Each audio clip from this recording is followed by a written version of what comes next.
Rather than its rhythm-action gimmick overshadowing the combat system and leading to a casual, shallow experience, Tango Gameworks' Hi-Fi Rush is greatly enhanced by this stylistic fusion, breathlessly streamlining many customs of stylish action games into a new context. It's not flawless, nor do I think it's quite as deep as I would have liked, but this is an outstanding action experience that remains accessible to newcomers without sacrificing all of its higher-level appeal for experienced action fans like myself. Hi-Fi Rush's presentation is a feast for the eyes and ears, delivering a striking mix of vibrant cel shading through a world that pulses to the beat of the background music. I adore this blend of cartoons, comic books, and anime into this loud, saturated aesthetic. The half-tone dots from the bloom of strong light sources and stylish attack trails are a particular standout detail. My only complaint is that some environments can appear flat and overlit, which isn't uncommon in cel-shaded video games. For one other insignificant nitpick, I think the 2D style frames hold for just long enough to feel jarring, and harm the pace of otherwise exciting cutscenes. Player movement functions in synchronization with the stage music, so the soundtrack should facilitate play with a high-energy, persistent beat. I won't feign familiarity with any of the game's licensed music prior to playing, nor can I feature long segments of it due to YouTube's copyright system, but their inclusion feels purposeful and impactful, often adding a strong emotion to each encounter. Blasting out of a cannon and brawling to the Prodigy's Invaders Must Die oozes confidence, hype, and empowerment. The team are finally reaching the climax of their journey.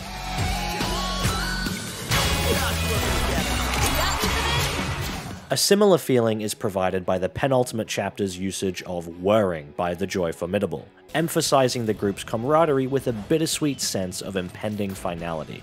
It's the only stage theme with a prominent vocal element persisting throughout, kicking in immediately upon starting gameplay. Every track in the game utilizes different stems for varying contexts like traversal, combat, or unique boss phases, but the way this one in particular is able to blend so seamlessly into this uplifting, higher energy version when fights begin is very special.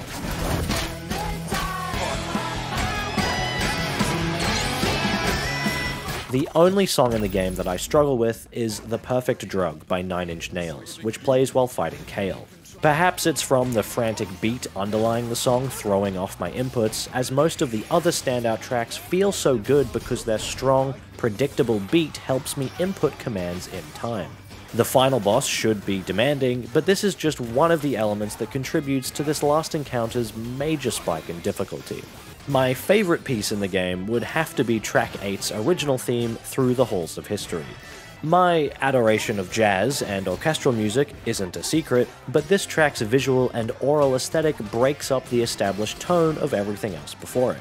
Where most levels had metal industrial environments accompanied by electronic rock music, this one occupies a glamorous museum and art gallery backed up with swinging brass and strings. It's excellent.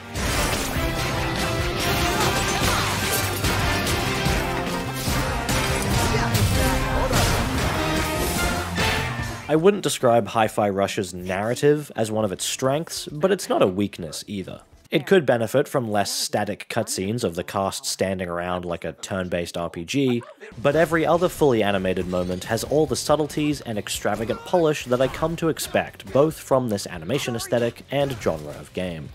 Chai may appear a bit too brash and cocky for my liking, and certainly gave off an aura of what if Nero was the protagonist of a Marvel movie. Ugh, you sound like a video game tutorial. But I grew to appreciate him and the other characters the further I went. While a lot of the dialogue falls flat, certain visual gags absolutely gave me a good laugh.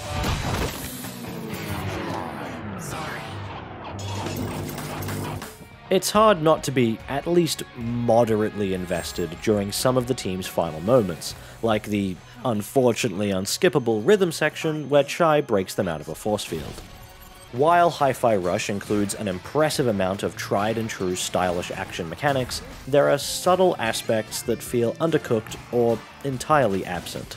None of these elements ruined the game for me, but I admit they detract from the quality of its combat.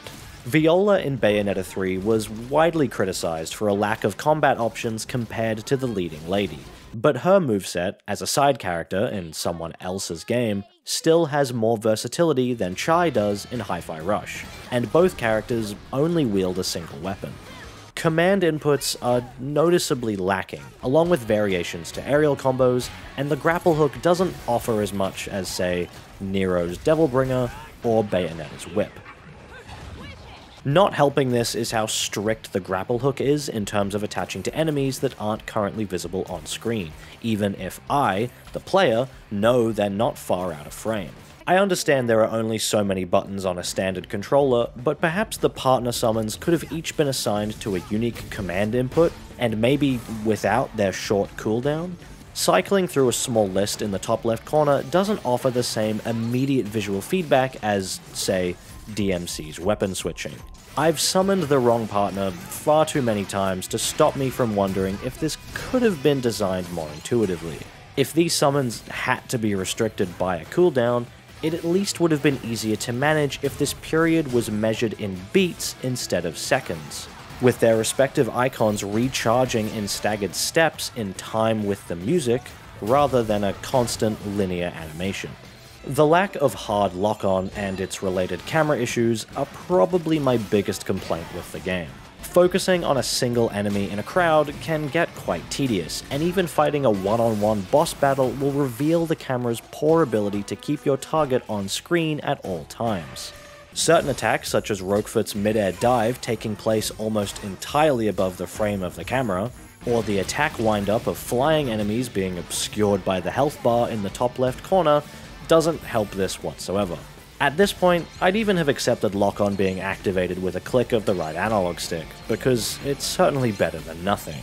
While the enemies do feature relatively solid audio cues, I have gotten hit from off-screen attacks regularly enough that I must bring it up. Sometimes the stylish explosion effects from hit reactions or dying enemies can obscure the target that I'm attacking, leading to some cheap hits. Large enemies and partner summons also have a nasty habit of covering a sizable portion of the screen during intense encounters. Nothing here compares to the camera clutter found in Bayonetta 3, but that doesn't make it immune to the same criticism either. Case in point, I thought Bayonetta 3's taunts were pretty bad, but Hi-Fi Rush doesn't even have any. It's disappointing that after DMC5 housed an enormous amount of taunts, capped off with each character's unique unlockable dance, that this music-themed action game doesn't incorporate anything like them.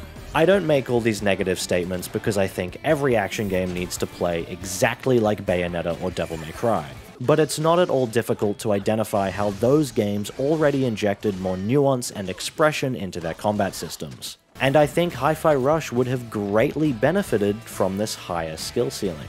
Regardless, this was still an experience that impressed and delighted me, mostly for its embrace of rhythm-based gameplay. The way these musical elements recontextualize and tutorialize traditional stylish action mechanics is the entire reason I knew I had to make a video on this game within my first hour of play. Timing button inputs with the beat of the music is heavily encouraged with increased damage output, subconsciously discouraging the age-old habit of button mashing to brute force through the campaign without paying attention. Simply mashing the dodge button will only allow for a single dash every few beats, but timing it correctly allows for 3 of them to be chained together, which feels exquisite. This dodge chaining can be further extended with a dash attack before the 3rd dodge. It's the hidden, skill-based tech like this that can really make these kinds of games shine, and I wish there was more of it. While the game is committed to its rhythm elements, it never over-commits by outright denying player input if it wasn't performed perfectly in time, as this would easily become frustrating. Imagine if you couldn't even swing your guitar sword if you weren't perfectly on beat, although this could have made for an intriguing difficulty option. Cinematic attacks in action games always worry me, but Hi-Fi's special attacks and jam combos are versatile and mercifully brief. Crucially, they require some skill to pull off, mostly via specific timing for rhythmic button presses, and some energy from the reverb gauge. These small changes mean they don't just feel like automated free damage, behaving more like the sync attacks from Astral Chain instead of the Masquerade Rage in Bayonetta 3, the cooldown based specials of God of War, and, well, anything in Sonic Frontiers. Pause combos have been a common inclusion of this genre since its inception, enabling more moveset breadth from a smaller set of buttons. But from my anecdotal experience, I don't think many newcomers understand how to execute them compared to standard string-based combos. Hi-Fi Rush's commitment to synchronizing inputs and animations with the beat means that the timing for pause combos is always consistent and readable. The player rests for a single beat after inputting their previous attack, with an on-screen rest indicator next to the player character, and reinforced with a subtle vibration in the controller. This is intuitive, unambiguous, and should not only educate beginners on the fundamentals of pause combos in this game, but hopefully train them up in preparation for playing any others. This focus on clarity and readability is prevalent throughout all of the UI, such as how the stun and armor values of enemies are visible at all times above their heads. As per tradition, the final attack in a combo string always deals the most damage and knockback, but this is another aspect that inexperienced players of this genre will probably not be cognizant of. Bayonetta made this more obvious by ending combos with Wicked Weaves, and the beat hits of Hi-Fi Rush offer many of the same advantages. Because the beat hits are telegraphed ahead of time with the visual of the circle closing in, I think this makes the player more consciously aware of their combo, instead of blindly mashing buttons until something desirable happens. There's meaningful room for error here. If you don't time your beat hit correctly, that delicious final onslaught of damage is ruined. Additionally, unlike some other action titles, this scoring system actively punishes repetitive attacks, so that, ideally, high ranks cannot be achieved by spamming the same moves, further encouraging memorization and perfection of the full button combinations. Since the entire world must behave in time with the music, enemies have to act accordingly, attacking on the beat just like the player does. While there absolutely are some attacks that could be better telegraphed, there's no uncertainty of when to parry or dodge. It's always a single beat after the enemy's anticipation or wind-up. This window of time is short enough that it doesn't remove the twitchy, reactive appeal of parrying. It just avoids any guesswork in regards to timing, so that failure is always preventable and within the player's control. The true merit of combat systems like these is often revealed at its highest difficulty, and while aiming to achieve the maximum rank. While Hi-Fi Rush offers a host of unlockable moves, perk-based chipsets, secret post-game challenges, and a shockingly impressive amount of cosmetics, the finer issues with its combat do reveal themselves at a higher level. The consistency of the player and their enemies attacking on the same beats is part of what can make a high-intensity action game feel satisfying and rewarding. But since this title lacks any kind of dodge offset mechanic, this cuts the skill ceiling down tremendously. If the player is about to land a beat hit at the end of their combo, they have to wait a few beats for the attack to occur. During this time, or the time between any attack animation for that matter, an enemy may strike and essentially force the player to drop their combo by parrying or dodging, and starting again from the beginning.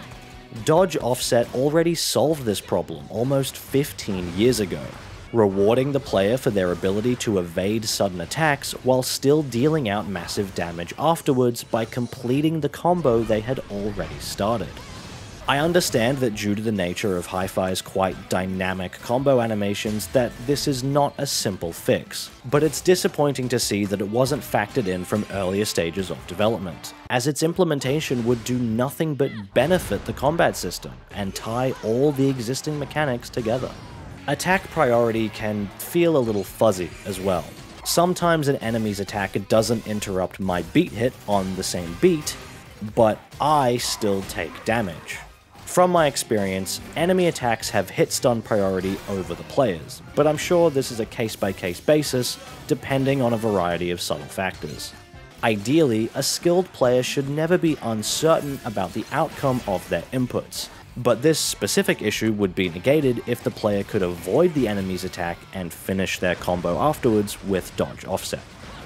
It's strange that the beat hit graphic remains on screen after the attack has been cancelled during its windup. This implied to me that I could still perform a beat hit after a dodge, but since this appears impossible, the graphic really shouldn't remain visible in these circumstances. There have been times when I have a full chunk of reverb gauge ready for a jam combo with one of my partners, but it just doesn't work, and summons them as regular assists instead. I've also had some questionable deaths, like when Roquefort activates his shield. As far as I can tell, these shields don't deal damage to the player in any other scenario, and since Roquefort's anticipation is so fast, this death feels extremely unfair. Enemy variety feels just about right for a game of this scale, but the fire robots are just not fun to engage with. A single hit and you'll be sent wiggling the left analog stick around until Chai cools off, preventing any attacks, dodges, parries, or partner summons, including Corsica, who can extinguish fire. I take issue with their reuse of the laser enemy's attack telegraph that leaves a large indicator on the ground. Perfect for the hit scan long-range laser beams that can be parried, but not ideal for a flamethrower that cannot be parried. There's no discernible difference between these two enemies' windups, so it's very easy to get confused during a hectic brawl and suffer fire damage as a result. I should clarify at first that while the game does punish you heavily for ignoring its systems, the final Rhythm Master difficulty does little to provide further challenge. Enemy damage is certainly cranked up, but the encounters are still the exact same as every other difficulty, unlike many other action games which remix the enemy spawns, placing tougher adversaries in earlier arenas. The only major alteration I felt in Rhythm Master was during boss fights or level set pieces that set the rhythm meter back to its default starting C rank. In this mode, a D rank on the rhythm meter is instant death, so I found myself aimlessly performing combos into thin air so that the rank wouldn't drop, which feels very unnatural and arbitrary. I haven't yet attempted a full S rank run, but I can already say that it suffers from a lack of streamlining. The game's excellent tutorial pop-ups still persist into future playthroughs regardless of the selected difficulty, accompanied by a lot of unskippable dialogue.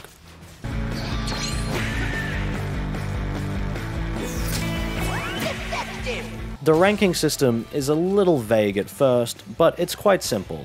Get a high combo score, stay in time with the music, and don't take too long. While there's no direct penalty for damage during the final score tally, you'll receive a star on each chorus for completing it without taking any, and a rank reduction for dying. Despite some issues, the mid-fight score feedback is fantastic. Your score is always visible on the side, along with any currently active bonuses or penalties, such as the clear visual pop-ups for repeating the same combos or taking damage. The only feature missing is some kind of display of the score and time thresholds, a quality of life feature that really should have been implemented in every stylish action game at this point. Obfuscating these numbers just causes inevitable frustration when the player finishes a fight and realizes that one of these values isn't good enough for the best rank.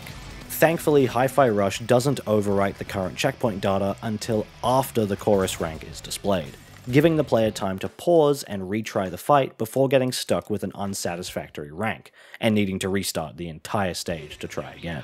While the bosses are very exciting, blending unique rhythm gimmicks with standard gameplay, I have a few small complaints.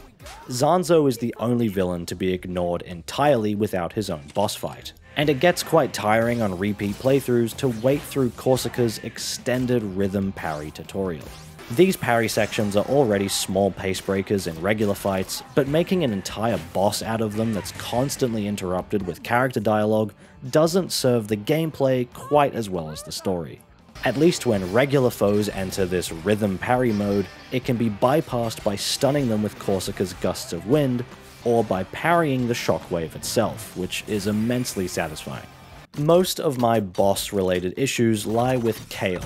I truly appreciate the challenge for the final boss, but it comes out of nowhere, mostly due to his floating lasers that can get easily lost among all the other visual and aural noise in this encounter. The rest of the game does an outstanding job of introducing mechanics and expanding on them as the player advances, but there's nothing to prepare for this kind of constant long-range pressure on top of everything else. Sadly, there's no boss rush mode, or an option to skip straight to their fights in the chapter select or rhythm tower floors. I did, however, encounter a curious bug. After defeating Rekka in the rhythm tower as the clock hit 0, the game soft-locked, and I couldn't even open the pause menu to escape. Secret missions are also disappointing, as they're not very difficult, and are only unlocked after finishing the story. I must admit that the Stay in the Air challenge made me realize just how much the combat suffers by not having enemy step, but the Jam Combo challenge was by far the most difficult. Offering a clear incentive for replaying the game and mastering the combat after a single run is fantastic, although I would still prefer finding these along the way from the beginning, like every other action game I can think of. The narrative justification behind these post-game secrets isn't very strong either, ending with what feels like a hidden, true final boss. But it's just a cutscene. What a tease. The other major post-game task for most players will be hunting down every hidden upgrade, and once again I have to wonder why a menu detailing which items have been found in each stage isn't a basic component of these games by now.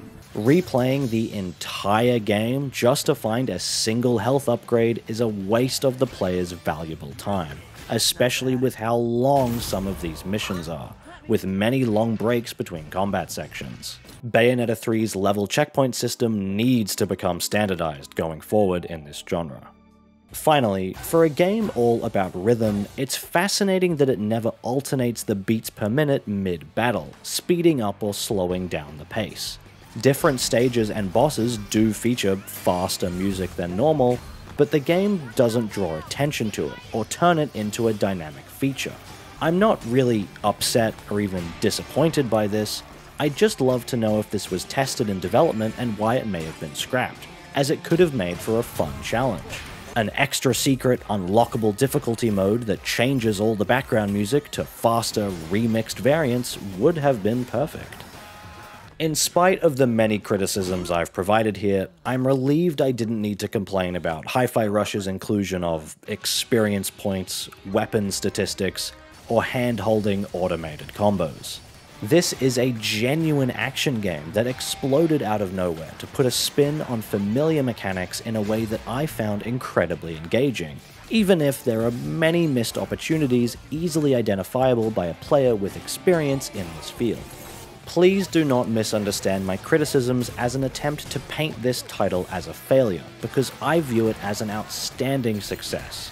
I can't speak directly for the rookies, but anyone jumping into Bayonetta or DMC after Hi-Fi should already have the fundamentals clearly established, thanks to its crystal clear tutorials and underlying rhythmic timing, allowing these components to feel more natural and consistent than ever before. The majority of my problems are things only the top 10% of players are likely to notice, but I do think that action games owe this audience a deep, rewarding experience with a high skill ceiling, and Hi-Fi Rush could have done a little bit more in this respect. If a sequel is ever to emerge, or a spiritual successor from another studio, I'd love to see both the action and rhythm elements further intertwined and expanded upon. Play with tempo, add in some rhythmic taunts, provide additional options for aerial combat, and let me dodge offset through my combos. Allowing Chai to cycle between different instrument-themed weapons and changing up the musical style could be a unique twist. I propose jazz fusion and will not accept any alternatives. Hi-Fi Rush seems to have reminded many people of a time when video games were, quote, just fun. While I find that sentiment to be slightly ignorant of the stunning efforts from independent studios today, I can understand it in the context of the AAA space. Mid-budget, eccentric, and unique experiences from new intellectual properties can emerge from big publishers, but they have to fund it, and unfortunately, more of us have to buy it too. This isn't some capitalist call to action for you to buy 10 copies of Hi-Fi Rush, but for developers, publishers, and customers to be open-minded enough to embrace new ideas. Take some risks, and let something unexpected get your attention, because you might just discover your new favorite game. And with that being said, please buy 10 copies of Outer Wilds.